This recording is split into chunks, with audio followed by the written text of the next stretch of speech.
Se abre la sesión.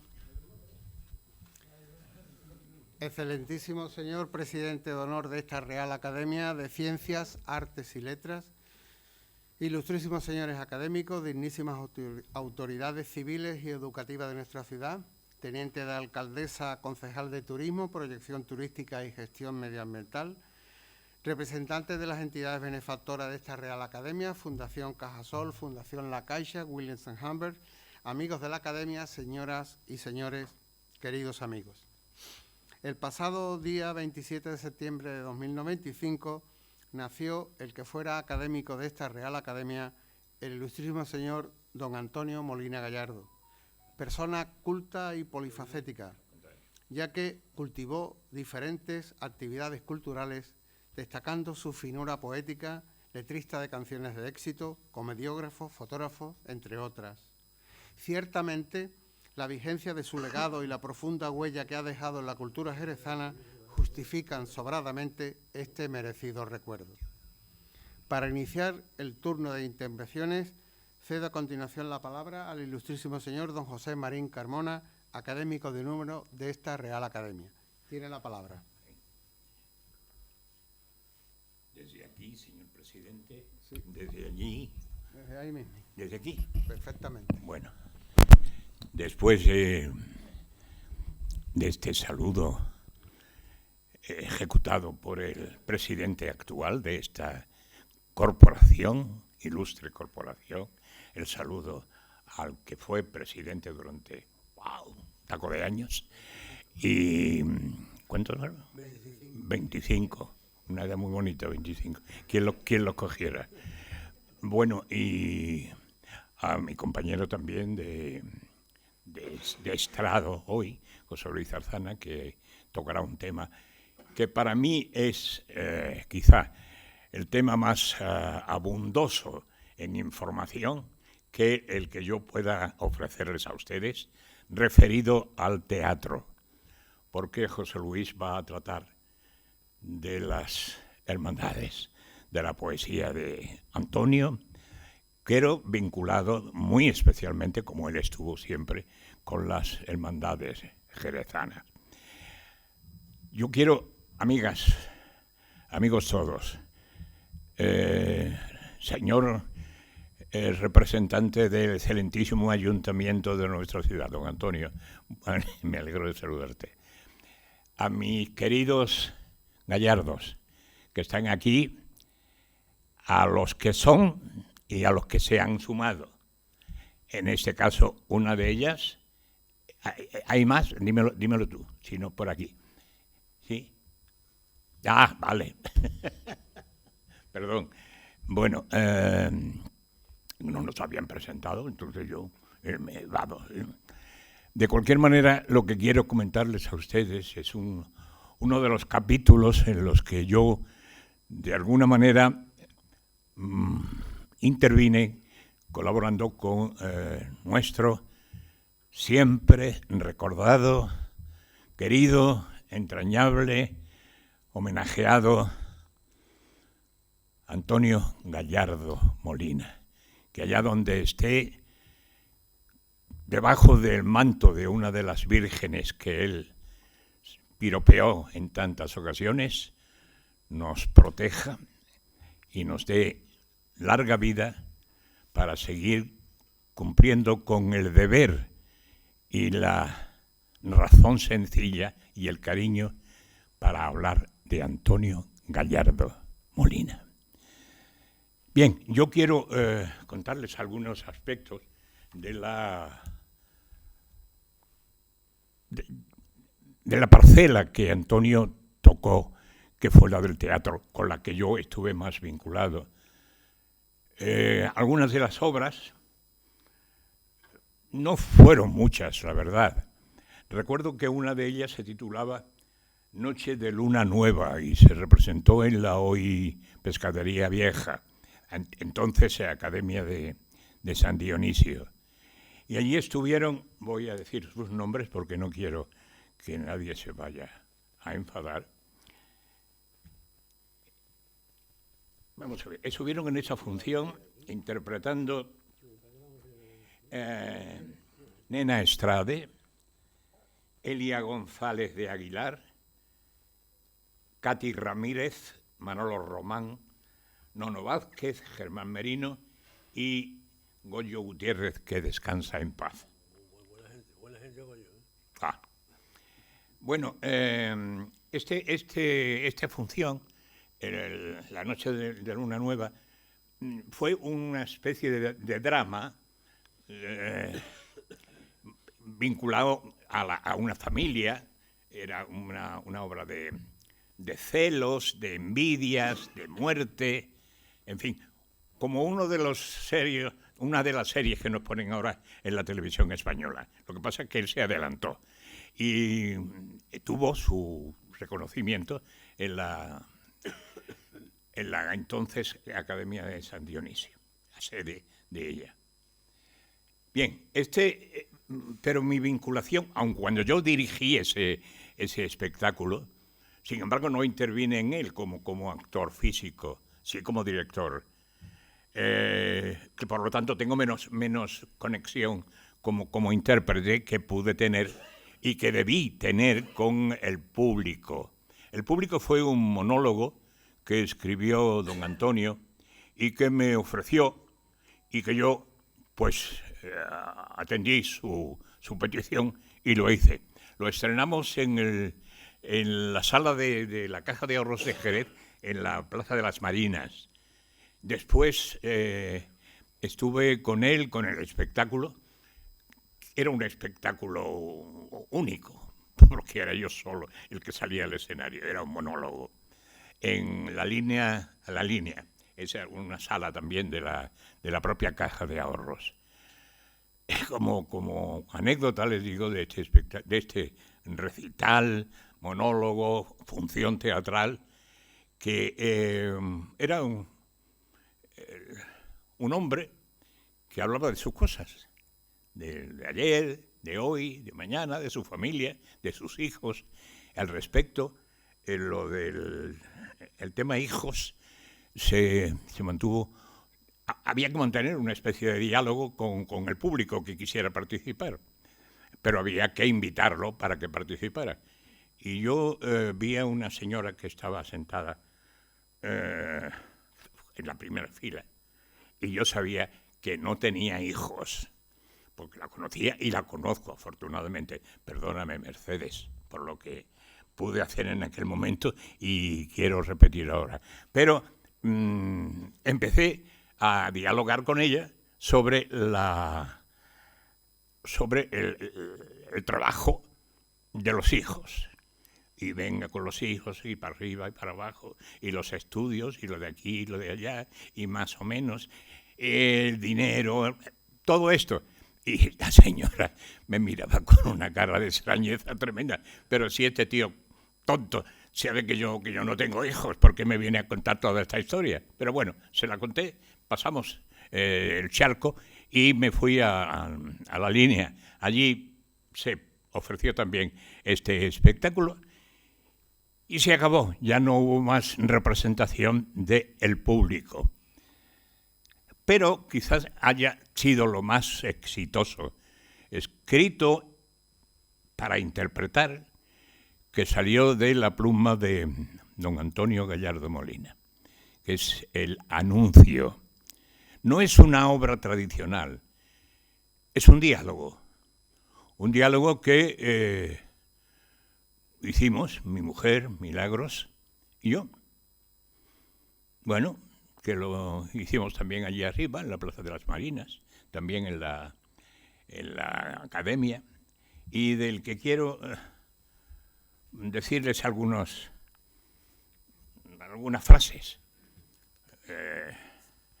Ese texto lo había perdido, y gracias a uno de los hijos, a uno de los hijos de Antonio Gallardo, me lo pasó.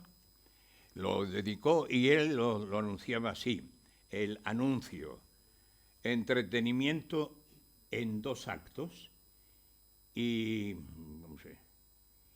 varios consejos publicados, o no sé más, porque la verdad es que no se entiende muy bien lo que dice aquí. Bueno, está firmado Antonio Gallardo, está dedicado a mi mujer y a mí. Y el diálogo que se establece empieza dos personas sentadas en un salón cualquiera. La mujer en un traje de casa, normal. El señor, bueno, el actor, con un aspecto un poco deplorable. Y empieza el diálogo. Esto es lo que quiero ofrecerles, porque es como el compendio de lo que yo pudiera destacar aquí de este título. Empieza el diálogo. Perdón, quiero poner un poquito de líquido, porque dice, en escena Remedios y Rodrigo, RR, para dialogar sobre las cosas de este mundo y del otro. Perdón. Gracias, señor presidente. Empieza el diálogo. Habla, como siempre, la mujer. Pues es verdad que en agosto hace mucho calor. Rodrigo responde, ¿verdad que sí? Un calor espantoso. Sigo el diálogo, no voy a repetir los nombres de los dos. Y en septiembre también hace mucho calor. Muchísimo. En septiembre hace tanto calor que a mí me parece que a septiembre se le podría llamar también agosto, con toda justicia. Pero si llamamos agosto a septiembre, habría 2 meses de agosto. ¿Y cómo habríamos de llamar al mes de octubre? Sí, claro. Eso es verdad. Porque si llamamos agosto a septiembre, septiembre caería en octubre. Y los colegios de pago, sabe usted, que no esperan. Bueno, verdaderamente, octubre tiene que seguir llamándose octubre. Lo que usted diga. Yo no tengo inconveniente. Sí, ni yo tampoco. Después de todo, es mejor dejar las cosas como están y seguir llamando septiembre y ese mes que tanto se parece a agosto. Sí, porque ahora que lo pienso, si llamásemos agosto a septiembre, al final de año, ¿cómo ya iríamos con un mes de retraso? Y la gente se quedaría sin la paga de Navidad. ¿Lo está viendo? No lo estoy viendo. Pero no estaría bien que la gente se quedase sin paga, sin paro y sin nada. Es mejor dejar las cosas como están. ¿No le parece? Claro que me parece. Aunque en septiembre haga tanto calor como en agosto. Agosto es agosto y septiembre es septiembre. ¡Qué lista es usted! Acaba de decir una gran verdad. ¡Ay! ¿Le parece que hablemos ahora del mes de octubre? Si ese es su gusto, ¿qué le vamos a hacer? Es que me parece inhumano cortar así de repente una conversación tan erudita como la que estamos sosteniendo. Bueno, pues nada, hablemos del mes de octubre. Por cierto, en octubre refresca bastante por la noche. No lo sabe usted. Joder, no lo sabe usted bien. Yo, en octubre, tengo siempre preparada una mantita a los pies de la cama. Nadie sabe lo que puede ocurrir. ¿Y qué puede ocurrir? ¿Qué puede ocurrir en octubre por la noche? Lo más que puede pasar es que haga frío de madrugada. Eso es lo que yo quería decir. Pues dígalo sin rodeo. No nos vamos a tirar las manos a la cabeza. porque en el mes de octubre empiece a refrescar por la noche. Es que como yo estoy aquí de visita, este es el Rodrigo, y apenas se la conozco a usted, y no hay nadie en la casa, no me gustaría parecer un descarado. Si usted me invita a sentarme en este sofá tan bonito y yo le empiezo a hablar así de repente, de que duermo sin pijama, ¡calle! ¡Calle usted, por Dios! ¡Calle! ¿Lo ve usted? Y encima le hablo de manitas, de sábanas, de camas. A lo mejor piensa usted que yo he venido aquí de mala fe. No, por favor. ¿Qué dice? ¿Qué voy a pensar eso? No hay más que verle a usted. No. No hay que buscarle los 3 pies al gato. ¿A qué gato? Al que sea. Es lo que se dice siempre. Si usted está aquí tan contento y se lo come o se le ocurre hacernos una misma confidencia de que el mes de octubre y de septiembre se le gasta tener... Bueno, por favor, que no puedo seguir. No interrumpa, me tranquiliza. Sin confianza. Hay mujeres que lo tenían todo en un doble vestido. Sí que lleva usted razón, pero yo no. Yo tampoco. Mire, ya la manta la utilizo mayormente para taparme los riñones. Con perdón. Ya sabe usted que es en octubre cuando se sabe lo que puede pasar. Y dale con los malos tugurios, baruntos. ¿Es que tiene usted alguna contra en el mes de octubre? Si octubre es una maravilla. Mire usted, en ese mes tuvo lugar el descubrimiento de América. En octubre se celebran las fiestas del Pilar. Y, por si fuera poco, en octubre celebro yo, aquí, solita, el acontecimiento de mi cumpleaños. ¿Cuántos? ¿Cuántos qué? ¿Cuántos grandes hechos se celebran en octubre? Es un mes precioso. Bueno, pues con esta preciosidad vamos a dejarlo, porque así es todo el diálogo. Es decir, disparatado a no poder más. Y 1 hora hablando así, en este plan.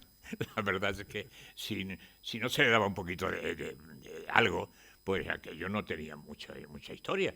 Pero la gente lo aceptó con una afabilidad tremenda y nosotros nos quedamos encantados de lo que habíamos hecho.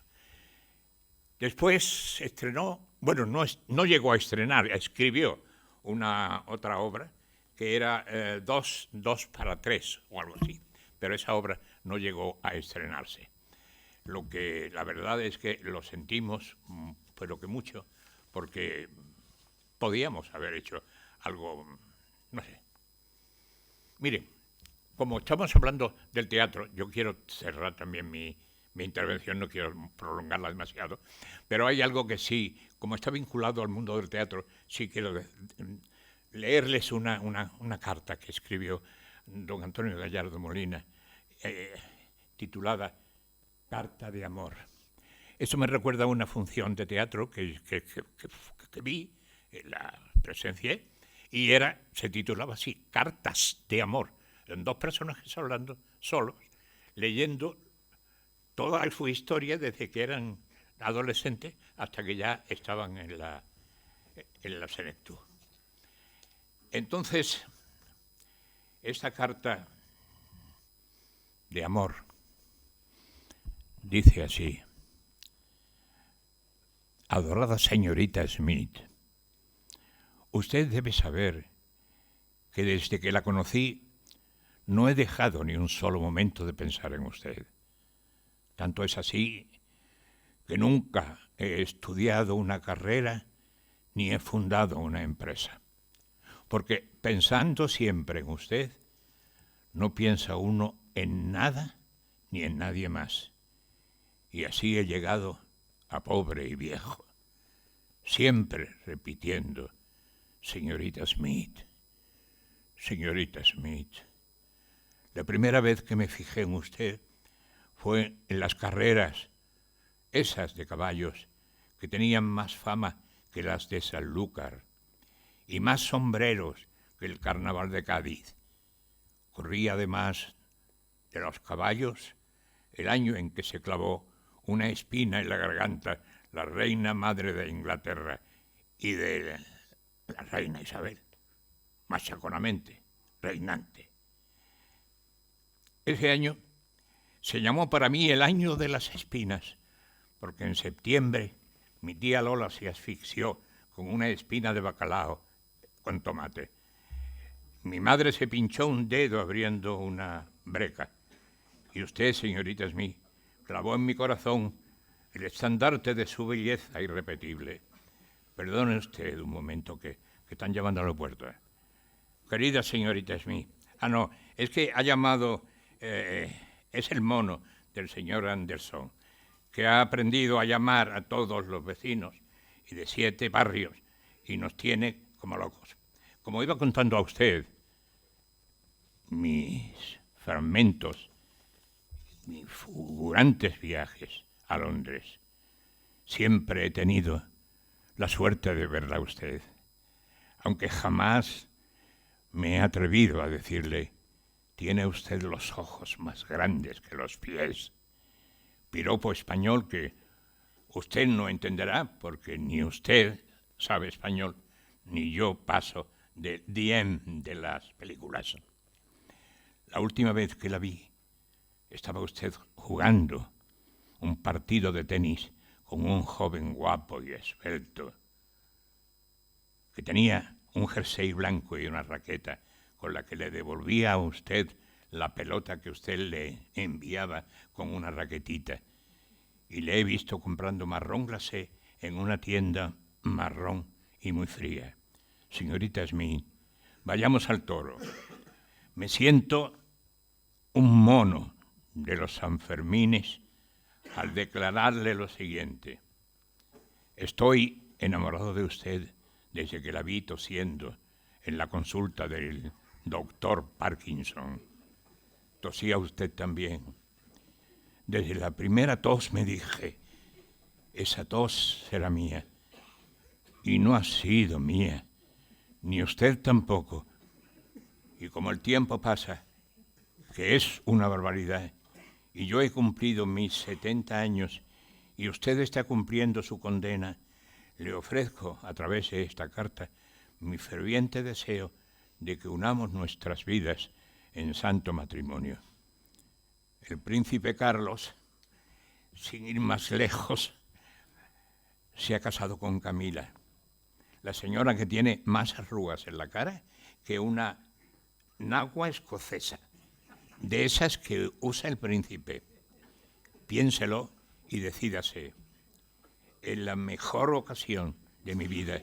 Y para usted, para que usted vea por sí misma que soy un hombre de bien, le adjunto con esta carta un retrato de mi querida padre, que fue sochantre de la Catedral de la Almudena, y una foto de mi madre, que quiso ser monja recoleta y se la cortaron al enamorarse de papá. Descansen los dos en sus cristianas sepulturas sobre las que han hecho un hotel de lujo y ahora no sé dar con las tumbas. El tercer retraso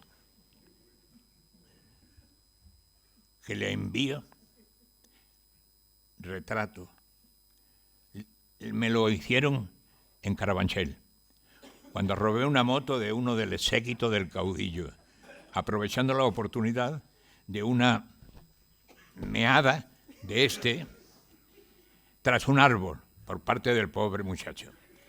Si usted accede, señorita Smith, a mi alocada pretensión, yo estaré a la puerta de esa cárcel de muros tan venerables que le han robado a usted la mitad de su vida por expoliar a Lady Di, un broche de brillantes y el bolso de la señora Thatcher con una barra de labios dentro y un retrato de Winston Churchill. Ah, no le he referido a usted mis preferencias. Me gustan los huevos fritos con patatas, las películas de Greta Garbo. Odio a Juan y Medio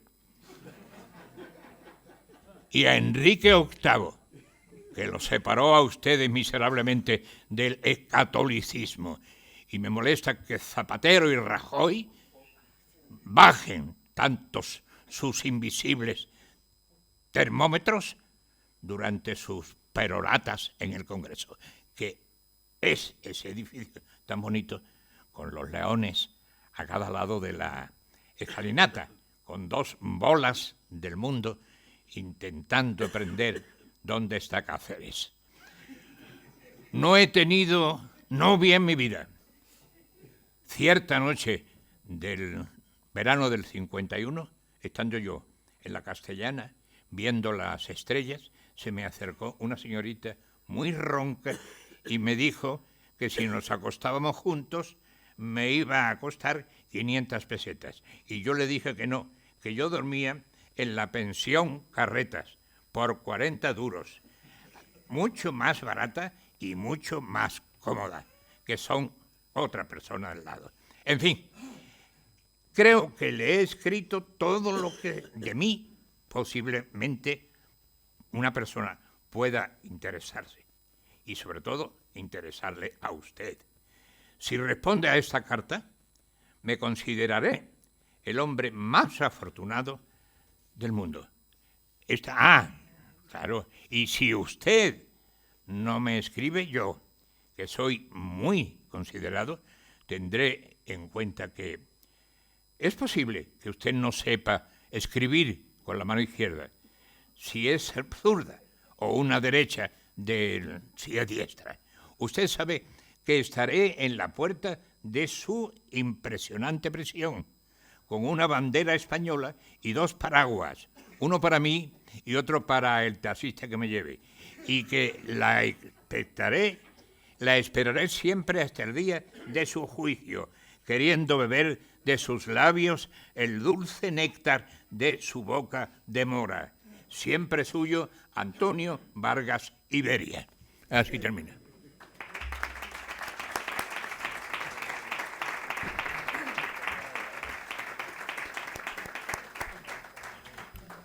Muchas gracias, querido Pepe, por tan entrañable y divertida lectura. La verdad que es una lectura genial, ¿no? A continuación cedo la palabra al académico de número, ilustrísimo señor don José Luis Zarzana Palma. Tiene la palabra. Con la venia, señor presidente. Concedida.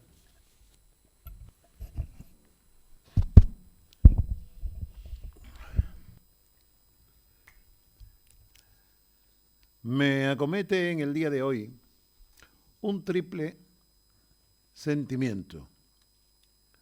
Sentimiento de prudencia, responsabilidad y sentido objetivo al pretender sintetizar en unas pocas líneas la evolución de los villancicos y los pregones dentro de la ingente creación artística de Antonio Gallardo Molina, como acabamos de comprobar.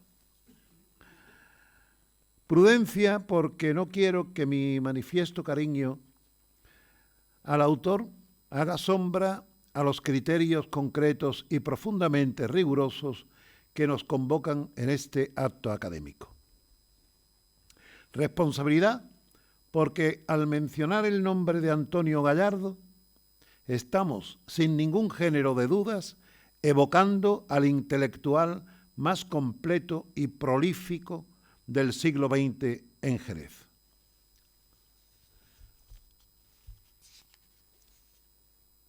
Y sentido objetivo porque precisamente la magnitud de su obra hace que sea muy difícil deslindar unas materias concretas separadas de otras o simplemente abordarlas de manera aislada. En la vida de todo artista, y aún más en la de Antonio, todo está relacionado y todo encaja como un puzzle de intelectualidad que define al autor en su conjunto. Fueron precisamente los villancicos que de siempre en Jerez se llamaron coplas de Nochebuena, una de las más notables manifestaciones del talento generoso de Antonio Gallardo, puesto al servicio de su ciudad. Las coplas de la Nochebuena de Jerez, cantadas por las gentes del pueblo llano, enlazan históricamente con la tradición castellana del villancico en el sentido de la estructura poética octosílaba de nuestro romancero, sino en el de la temática desinhibida y hasta cierto punto desvergonzada que hacen que el término villancico se asocie a las melodías interpretadas por los grupos sociales más elementales de una villa, aldea o ciudad. Las melodías de aquellas coplas de la Nochebuena jerezana, que habían estado históricamente enraizadas en la identidad del pueblo, quedaban ya en la segunda mitad del siglo XX como recuerdo lejano de musicalidades y cantes espontáneos que el pueblo evocaba de forma minoritaria a medida que se iba adaptando a los nuevos villancicos netamente navideños y que se difundían a través de la radio, la discografía y otros medios de reproducción mecánica. Existía, por tanto, el riesgo de que quedaran en el olvido aquellos cantes al no formar parte de las nuevas formas de acceso popular a la música. Es en ese momento cuando la finísima sensibilidad de Antonio se pone al servicio de las viejas estructuras musicales que ancestralmente habían pervivido. Antonio mantiene las melodías, sustituyendo las letras que había cantado el pueblo por otras con el sentido religioso de lo que la Navidad es para los creyentes, y así empieza a desplazar aquellas de contenido vulgar y a veces es abrupto por otras que encajan en nuestra tradición cristiana. De esta manera, la evolución de los cantes de la Nochebuena alcanza su culmen cuando el público accede a este movimiento musical puesto en marcha por Antonio Gallardo a través de la radio y otros medios de comunicación. Sus renovadas letras hacen posible grabaciones discográficas de la mano de los más afamados intérpretes, destacando por su extraordinaria calidad expresiva la irrepetible figura de Francisca Méndez Garrido, paquera de Jerez. Aun existiendo innumerables testimonios gráficos de cuanto aquí se expone, podemos mencionar a modo de ejemplo la forma en la que Antonio hace evolucionar el famoso Tin Tin Catalina, donde el verso escatológico del célebre viejo que llama a la puerta pasa a ser sustituido por otro que dice que ha nacido el Rey de la Redención, y los exabruptos posteriores, hoy afortunadamente olvidados, son redimidos por Antonio al cambiarlos por la estrella más clara derrama su luz besando la cara del niño Jesús. Es decir, se mantiene la melodía, se salva la tradición musical del pueblo y se eleva y dignifica el contenido literario y espiritual de la obra. Otro ejemplo, entre muchos, podemos citar es la por todo conocida copla del marinerito Ramiré, cuyo argumento nada tiene que ver con la Navidad y cuya letra Antonio transforma en un romance al más puro estilo del cancionero popular castellano, describiendo con altísima calidad poética el relato de la huida a Egipto tras la matanza de los inocentes por orden del rey Herodes. A diferencia del ejemplo anterior, en este caso, se prescinde totalmente de la letra original para empezar siendo cantado de la siguiente forma. Por el camino de Egipto a Nazaret caminan Santa María y San José y el niño de sus amores, y al tiempo que caminando van los tres, le cantan los ruiseñores. Pero no queda ahí la aportación de Antonio a la Navidad. Son igualmente inolvidables los villancicos en los que es autor de letra y música, entre los que se encuentra A la hojita verde del limonero, en el que anuncia al niño Jesús que va a morir en la cruz. Otro ejemplo que puede citarse es Nana de Belén, en el que se dice de manera literal: Nana de Belén, mi niño Jesús, duérmete mi bien, no mires la cruz. Y asimismo, el extraordinariamente conocido Tu carita divina, con música de su hijo Antonio, donde se mencionan de manera explícita la corona de espina y la tarde del Viernes Santo. Palmariamente se observa la obsesión de Antonio por referenciar el nacimiento de Jesús con su pasión y su muerte. Alfa y Omega.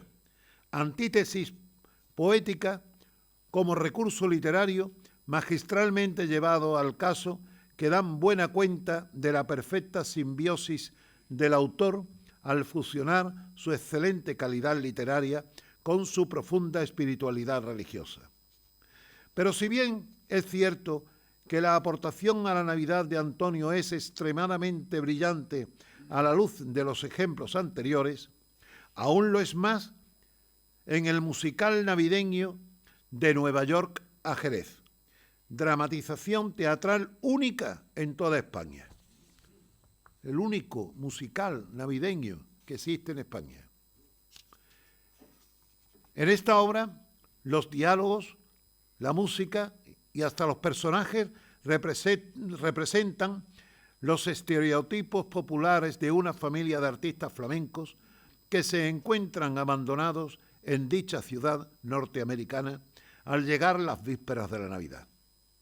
Allí, Papá José, Mamá Caoba, se encuentran al borde de la desesperación junto a sus hijos Malena, Bien Peinado, Tente Tieso, Garabato y Bambú.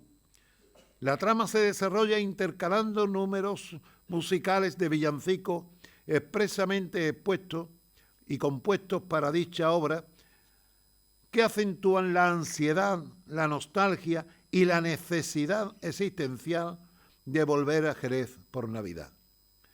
Una auténtica joya para la Navidad que me atrevo a pedir en este momento, que sea representada todos los años en el Teatro Villamarta por su extraordinario valor y salvando las distancias, convertirlo en tradición para los jerezanos como lo es el concierto de Año Nuevo para los vieneses. Precisamente, el jerezanismo y el Coliseo de nuestro Teatro Villamarta acogió en el año 1981 otra aportación de Antonio a la Navidad de nuestra ciudad, pronunciando el pregón de la Nochebuena flamenca jerezana que organizara don Manuel Moreno Jiménez, Manuel Morao, académico numerario de esta corporación. Quisiera abordar en profundidad aquel entrañable acto, pero entrar en detalles nos dejaría sin tiempo para seguir avanzando en la personalidad creadora de Antonio, quien, entre otras muchas innovaciones, dejó profunda huella precisamente en la manera de concebir y poner en escena sus pregones, materia esta con la que continúo mi intervención. La secuencia histórica de los pregones de Antonio Gallardo comienzan con su inolvidable pregón de la Semana Santa de Jerez del año 1971. Si bien años antes ya había expuesto en público su vocación poética por la Semana Santa en su obra. Fue en su creación La Pasión según Jerez, consistente en una ampliación revisada y mejorada de una obra escrita anteriormente que tuvo a bien titular Luna de Nisán. La edición escrita de La Pasión según Jerez fue dada a conocer en el Salón Cultural de la Caja de Ahorros de Jerez constituyendo un insólito acontecimiento que fue extraordinariamente celebrado en el mundo cofrade de la ciudad. Pero, volviendo al pregón de 1971, y al margen de la dulzura con la que Antonio envuelve el martirio que ya iba anunciando al niño Jesús en sus villancicos, es imprescindible destacar la conexión lingüística de esta obra con la base del pueblo más llano. Se consigue ese vínculo emocional sin dejar de mantener las más ortodoxas formas y maneras de la lírica en lengua castellana. Es decir, el pueblo percibió palabras que usaba y conocía en su argot diario, enmarcadas en las más exquisitas maneras de la métrica y la musicalidad del poema. En este pregón, Antonio fue derramando expresiones comunes del decir de nuestro pueblo sobre los cauces de las formas más clásicas del flamenco. Y todo ello sin perder estructuras propias de la literatura de Petrarca o Garcilaso, de tal manera que culminó una obra incontestable en cuanto a su calidad poética, al tiempo que profundamente fusionada con lo más hondo del flamenco y por extensión con las bases del fervor popular. Tras aquel apoteósico pregón, y una vez dada a conocer la altísima calidad de su faceta oratoria, comenzó a recibir invitaciones para diferentes pregones de variadas temáticas. Es así como en el año 1975 pronuncia el 20º pregón del Rocío de Jerez, y con este motivo Antonio hace evolucionar el acto, que pasa de ser una mera disertación oratoria a recibir aportaciones musicales durante su recitación, para lo cual utilizó la obra de Marian Marciak, Cantatas de nuestro tiempo. Asimismo, utilizó composiciones propias de cantes en directo, aportando entre ellos la particularísima manera del canto del Ave María en el Rosario Rociero de Jerez, que, asumido ya como manera de oración en la romería, aún perdura más de 50 años después. Esta evolución en la puesta en escena de los pregones continuó desarrollándose en sucesivas comparecencias públicas. Es así como en el acto de la clausura del 50 aniversario de la Hermandad de la Amargura, celebrado en diciembre de 1978, bajo el título Bodas de Oro y de Sangre. En esta intervención incorpora en directo canto de saeta, ilustraciones musicales previamente grabadas. Para mayor sorpresa e innovación, Antonio lo enriqueció con la proyección de diapositivas de la mano del recordado Diego Romero Fabieri. De esta forma, alcanzó el acto en su conjunto una altísima calidad expresiva y emocional, quedando en la memoria de todos los presentes y en el recuerdo de la propia hermandad una extraordinaria e inolvidable colección de sonetos. Al margen de la temática religiosa y entrando en el campo de lo profano, Antonio pronuncia el pregón de la Feria del Caballo de Jerez de 1981, al que añade a su oratoria ya no solamente temas musicales cantados en directo, sino además estampa de los bailes de nuestra tierra. Todo esto vino a consolidar una nueva manera de concebir la puesta en escena de un pregón que hasta entonces no salía del estereotipo de un mero discurso formal. Lo de Antonio fue una manera absolutamente desconocida hasta entonces. Y hoy, gracias a las innovaciones de Antonio, sus aportaciones son habituales en la inmensa mayoría de los pregones que se celebran a lo largo y ancho de nuestra zona de influencia. Como ejemplo, quiero citar, por su rigor e importancia, la ruptura del estricto protocolo del pregón de la Semana Santa de Sevilla de 2017, pronunciado por el periodista Alberto García Reyes, hoy director de ABC de Sevilla, quien, siguiendo las pautas de Antonio, introdujo en el Teatro de la Maestranza la ilustración del toque de guitarra del nazareno Azuquita. Muchas son las cosas que quedan en el tintero en una evocación tan ajustada en los tiempos como esta que tengo el honor de compartir con todos ustedes. Hoy he procurado ser objetivo a pesar del eterno cariño y la admiración que tengo por mi maestro en la escritura, Antonio Gallardo, mi amigo, un hombre decisivo en mi vida al que siempre quise como un hijo. Pretendiendo no deslizarme por los cauces afectivos, temo haberme quedado corto en mis apreciaciones.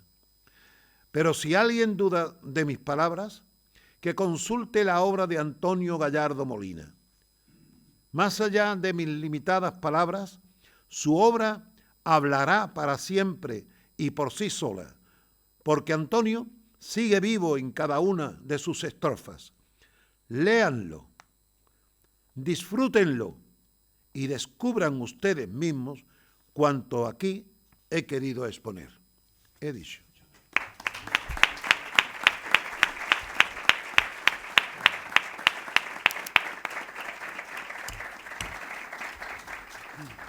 Muchas gracias, querido José Luis.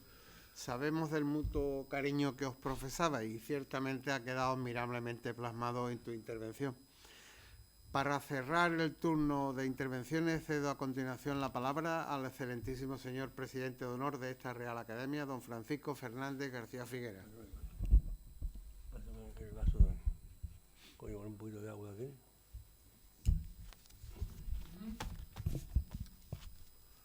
No creáis que voy a hablar mucho, pero es lo indispensable para dirigirme a todos ustedes.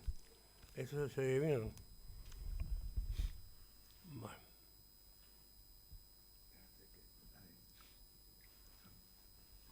Con la gracia de Antonio, se hubiera reído mucho viendo a los tres académicos que hoy le hemos respondido, sobre todo a la entrada en ese salón. La merma de los años hace que, de alguna manera, él hubiera tenido algún detalle de gracia. Yo me alegro también, después de pedir la venia al señor presidente, de que también hoy esté representado el Ayuntamiento de Jerez por un Antonio, que significa también cómo volver a antoniar esta noche. Bueno, yo me dirijo también particularmente a la familia de Antonio, a todos. De todos os diré un apunte, porque hoy conmemoramos en esta Real Academia el centenario del nacimiento de él, un gran amigo que ingresó en esta casa en mayo de 1986.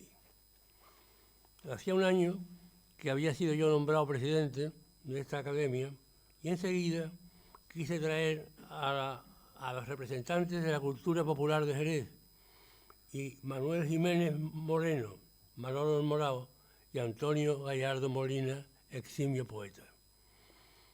Era una manera de que la guitarra y la poesía se hicieran presentes en la cultura universal de esta academia, que se expresa en la trilogía de las ciencias, las artes y las letras. Antonio, mi gran amigo, y digo esto porque en este libro apenas yo, y lo digo como señal, del año 1981, me dice a Francisco Fernández García Figuera con la auténtica amistad y admiración de Antonio. Es decir, éramos unos grandes amigos. Estaba marcado por el signo del arte. Él, como ya han adelantado mis compañeros en el uso de la palabra, expresaba una genialidad. En este perfil de su personalidad existe una dualidad que marcó su vida en lo artístico y en lo religioso. Le gustaba prepararse para su encuentro con Dios. Esta dualidad está en sus poemas y en sus villancicos. Solo hay que asomarse a su canto, a las dos esperanzas de la madrugada, y de otra parte, como la carita divina de su villancico, donde le va del pesebre a la cruz. Ciertamente, el poema de las dos esperanzas, que yo lo memorizo, es una auténtica joya. Pasan por la madrugada dos esperanzas distintas. Una tiene el aire triste, y mientras la otra se viste de encaje y de sonrisa. La Via Crucis llora, porque ella sola es señora de sus íntimos dolores, en tanto que en la sentencia la Virgen, por penitencia, va llorando entre tambores. Y así, la noche estrellada pregunta a la madrugada y le contesta a la luna.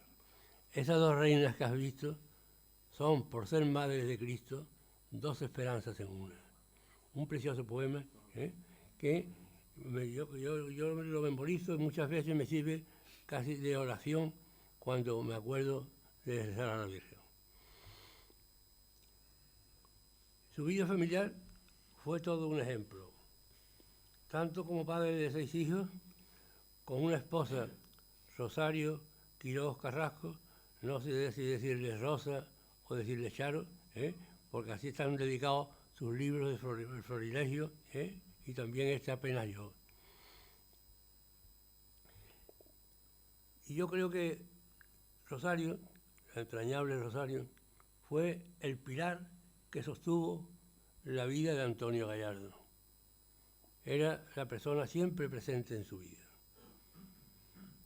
Lo tradicional primó también en la vida de Antonio, ya que sus 3 primeros hijos tienen por nombre Severo, como el abuelo paterno, José, como el abuelo materno, Antonio, como el de él mismo.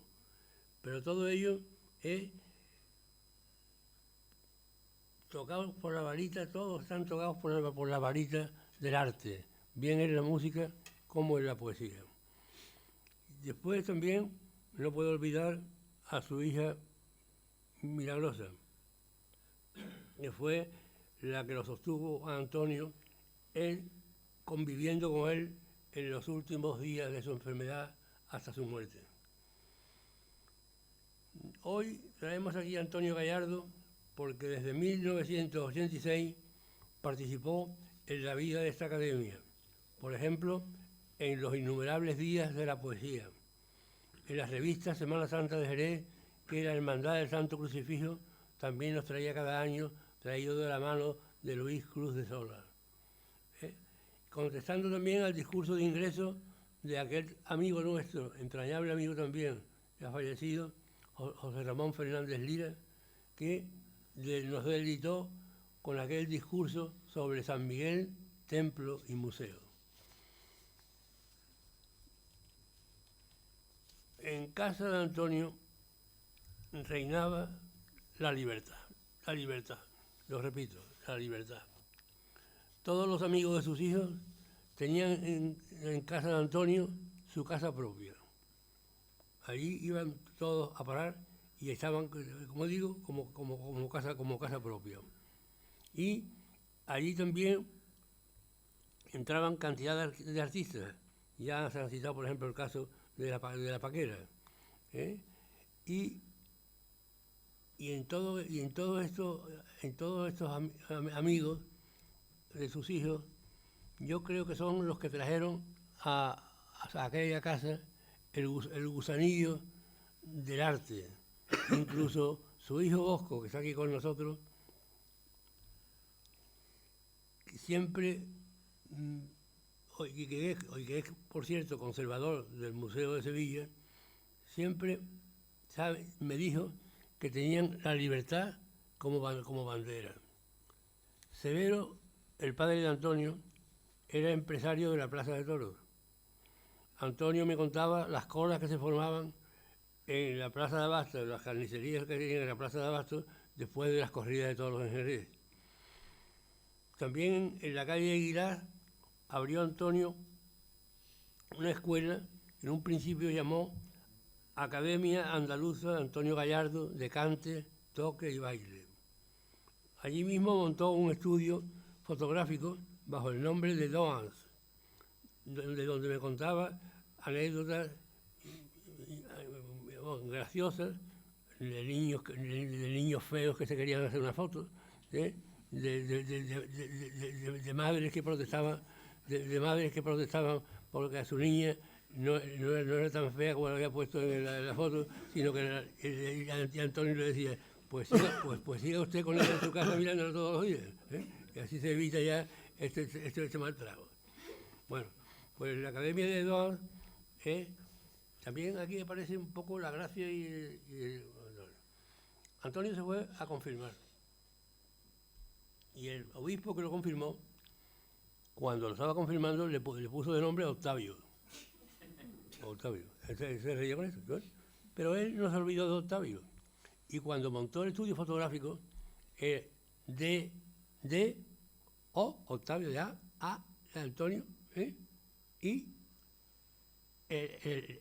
la Z, que es el patronímico de los apellidos españoles. Doal, de Octavio, Antonio y el patronímico de él tenía una agudeza y una genialidad para todo. Cuando los fotógrafos ambulantes ya aparecieron e iban a los bautizos y a las bodas y eso, él vio que también la tradicional mantilla había desaparecido y las fotos se venían un poco abajo. Y entonces él, viendo esto, cerró el estudio y su vida se movió entre la empresa de la Plaza de Toros, que heredó de su padre, y los ingresos de la Sociedad Española de Autores, de la Sociedad General de Autores de España, en la que compuso infinidad de canciones y que le solicitaban por todas partes, así como sus muchos villancicos que ha referido José Luis Arzana. Todo esto me fue desgranando Antonio en las largas conversaciones que tuvimos muchas veces en mi casa de la Plaza Rafael Rivero, siempre sobre temas que encajaban en lo que yo llamo la antropología de la esperanza. Para él la espera de llegar a Dios y la esperanza de encontrarse con Él era un túnel que estaba formado por la fe y por la paz. La religiosidad y la introspección estaban presentes en él, de tal manera que formó parte del camino neocatecumenal. La fe se tiene, la paz hay que lograrla. Muchas veces hablábamos de la búsqueda de la paz interior para encontrarnos con Dios. Eso lo hablábamos cuando poníamos sobre la mesa los avatares y los problemas que la vida nos acarrea, mucho más aún en esa época que existe de agitación y de inquietud. La lucha contra las tentaciones en que la paz es necesaria para este combate espiritual, lo miraba como una realidad positiva, porque él me decía, porque sin guerra no hay paz. Para todo ello teníamos que contar con la buena voluntad, condición suficiente para encontrar el equilibrio y la paz interior. Y es que siempre existe un temor al sufrimiento, porque el mal es un misterio, pero también puede ser un escándalo, y hay que hacer lo posible por evitarlo. De ahí la voluntad y la esperanza. Con eso me decía Antonio que Dios está en todo el que sufre. Más tarde lo iba a demostrar cuando se enfrentó a su enfermedad, a aquel cuadro vascular cerebral, a aquellos microinfartos que tuvo que sufrir. Pero Antonio desde la fe sabía que Jesús está en todo el que sufre. Y uno de sus hijos me decía el otro día que este era su pensamiento, ya que Jesús tomó la carne como nosotros, y del mismo modo Jesús conoció el sufrimiento. Antonio en su profundidad religiosa se descubría como, cuando hablaba del dolor, repito que Jesús estaba en él, que necesitamos ponernos en manos de Dios constantemente. Todos sus hijos eran una piña en el deterioro de su padre. Siempre estaban con él en la enfermedad.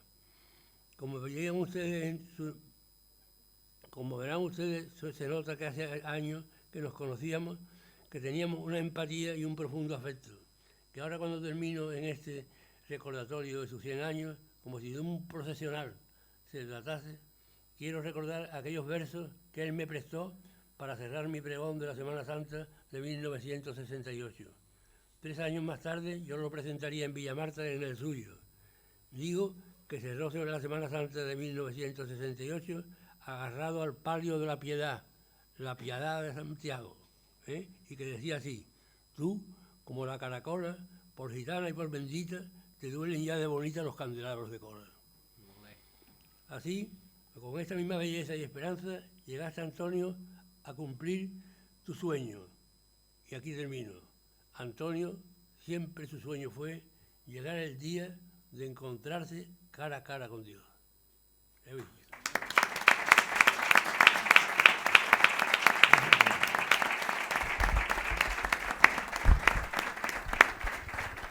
Muchas gracias, querido presidente, por transmitir a este auditorio de manera tan certera los sentimientos y complicidades de personas tan cercanas en el trato y la sincera amistad. Yo me permito invitar, si quiere participar, para en nombre de la familia dirigir unas palabras al auditorio. A Bosco, tienes la palabra. Con mucho gusto. Señores presidentes, señor representante del excelentísimo ayuntamiento, ilustrísimos académicos, amigos todos, voy a ver si soy capaz de articular algún discurso coherente ante tanta emoción. Yo estoy seguro que me comprenden ustedes porque, bueno, con el simple hecho de estar con estos señores a los que acompaño, pues estoy recordando a mi padre. En nombre de los bisnietos, nietos y hijos de Antonio Gallardo, podríamos estar horas dando las gracias a la ciudad porque es difícil encontrar un agradecimiento colectivo tan grande como el que en este año hemos sentido por parte de todas las instituciones.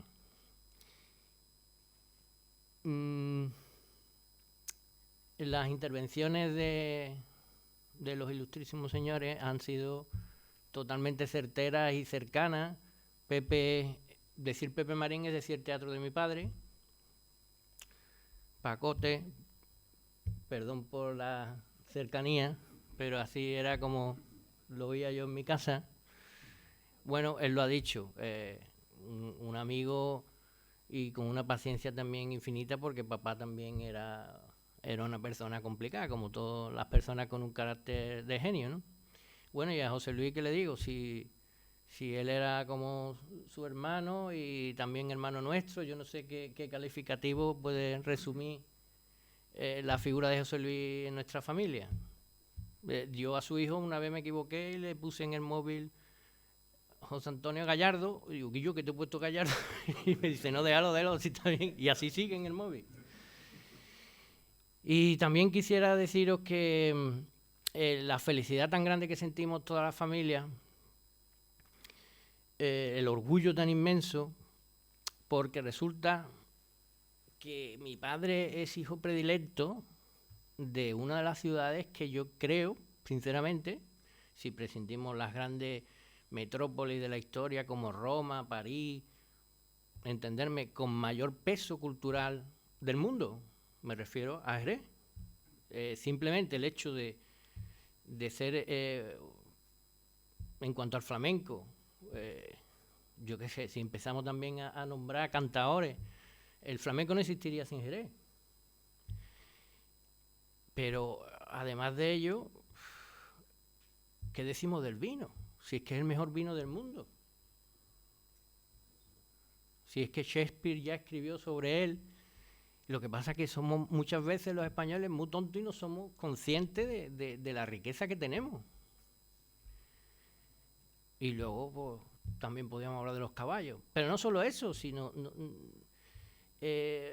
cuando yo digo que soy de Jerez fuera, pues hasta los extranjeros nos ha pasado hace poco tiempo que nos conocen porque es normal.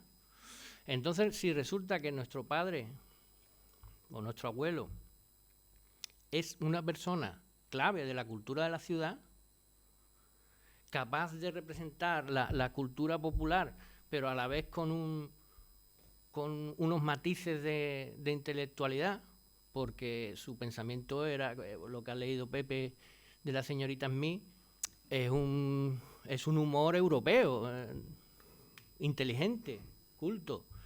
Entonces, hablo de esto para que entendáis la felicidad y el orgullo, el privilegio que para la familia es ser hijos, nietos de Antonio y bueno, y estar esta noche aquí con todos vosotros. Muchas gracias.